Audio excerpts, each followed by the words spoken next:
Good morning and welcome to my new blog. तो मित्रों અત્યારે હું છે ને અહીંયા તો કંઈક કામ હતું ને તો બહાર ગયો હતો અને અહીંયા રાસ્તા મને સારું એક લોકેશન લાગ્યું ને તો હું અહીંયા ઊભો છું। તો તમે અહીંયા લોકેશન જોઈ શકો છો, કેટલું મસ્ત લોકેશન છે ને એટલા માટે હું અહીંયા ઊભો રહેલો।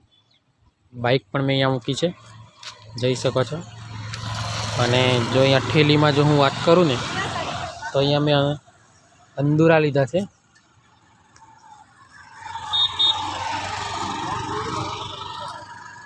અને અહીંયા જો થેલીમાં હું તમને વાત કરું ને તો મેં લીધા છે સીતાફળ। તો પેલામાં છે પાકા અને આમાં છે કાચા। તો પાકા અને કાચા બંને સીતાફળ મેં લીધા છે। તો અહીંયા હું ગયો તો બહાર ગામ, તો રસ્તાની સાઈડમાં વેચવાવાળા હતા તો મેં લીધા છે। અને બાકી એનું લોકેશન જોઈ શકો છો, કેટલું મસ્ત લોકેશન છે અને ત્યાં કેટલું મસ્ત મંદિર છે। મને તો અહીંયાનું લોકેશન સારું લાગ્યું ને એટલા માટે જ હું અહીંયા ઉભો રહીને બ્લોગ ચાલુ કર્યો છે। અને અહીંયા પાણી પણ મસ્ત જાય છે ને, ખળખળ અવાજ આવે છે, સાંભળી શકો છો, નીચે પાણી જાય છે, એટલો મસ્ત ઝરણાનો અવાજ આવે ને એવું આવે છે। લોકેશન બહુ સારું લાગ્યું ને એટલા માટે જ હું અહીંયા ઉભો રહ્યો। ચલો, ચેનલ પર ન હોય તો ચેનલને સબસ્ક્રાઈબ કરી દેજો અને સાથે બેલ આઇકન પ્રેસ કરી દેજો। એ મંદિર કેટલું મસ્ત બનાવ્યું છે, દેખો, કંઈક ઊંચી જગ્યા પર બનાવ્યું છે ને કેટલું મસ્ત લાગે છે। અહીંયાથી ત્યાં પર જોઈ શકો છો કંઈક આવે છે, કંઈક મશીન છે, કેવડું મોટું મશીન છે, જોઈ શકો છો, કંઈક અલગ પ્રકારનું મશીન છે। માય ગોડ,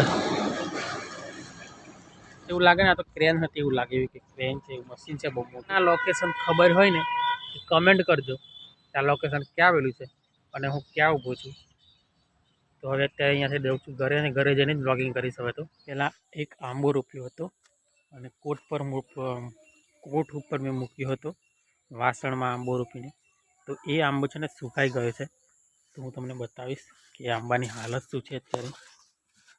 તમે અહીંયા જોઈ શકો છો, આંબો આખો સુકાઈ ગયું છે।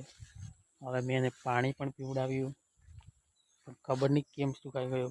મને લાગે છે ને વાસણની અંદર રોપ્યો છે ને એટલા માટે સુકાઈ ગયો હશે એવું મને લાગે છે।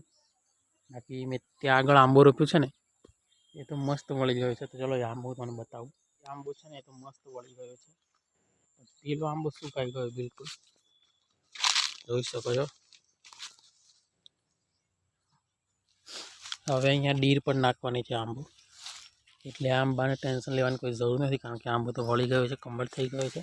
એ આંબો છે એ વાસણની અંદર મેં રોપ્યો હતો એટલા માટે સુકાઈ ગયો છે। શાયદ મેં આંબો જમીન પર રોપ્યો હોત ને તો આજે આંબો જીવિત હોત અને આંબો મોટો પણ થઈ ગયો હોત અને વળી પણ કમ્પ્લીટ ગયો હોત। તો બહુ મોટી ભૂલ થઈ ગઈ છે, કારણ કે એક આંબો મેં બહુ બધી મહેનતથી રોપેલો અને આંબાનું બી રોપેલું અને બીમાંથી આંબો મોટો કરેલો। તો અત્યારે સુકાઈ ગયો એટલે દુઃખ તો થાય છે થોડું, કારણ કે મેં આંબો ખુદ બી રોપીને મોટો કરેલો। તો એટલો આંબો બી રોપીને મોટો કરવામાં કેટલો ટાઈમ લાગે તમે ગેસ કરી શકો છો। તો તમે પણ હવે આંબો જ્યારે પણ રોપો ને ત્યાં વાસણમાં રોપવો નહીં, જમીન પર જ રોપવો, કારણ કે મેં બહુ મોટી ભૂલ કરી નાખી છે, જમીન પર જ આંબો રોપવો જોઈએ।